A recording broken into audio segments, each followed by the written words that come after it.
Hello guys, आज हम लगाने वाले हैं स्टिकर वाली मेहंदी, जिसके लिए पहले हमने स्टिकर लगाया है पैरों पर। आप देखिए कि किस टाइप से स्टिकर लग रहा है ये। हम इसे सेल भी करते हैं, अगर आप चाहे तो हमें डीएम कर सकते हैं कमेंट बॉक्स में। जिसको मेहंदी नहीं लगाने आती वो ये स्टिकर ख़रीद के ऐसी मेहंदी लगा सकते हैं स्टिकर से। इसका डिज़ाइन बहुत अच्छा आता है।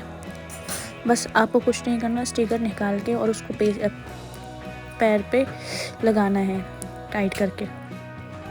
उसके बाद आप देख सकते हैं किस तरीके से फिंगर से हम इसको लगा रहे हैं मेहंदी को। अगर आपको हमारी वीडियो अच्छी लगी तो कमेंट करिए, चैनल को सब्सक्राइब करिए, बेल आइकन को प्रेस करिए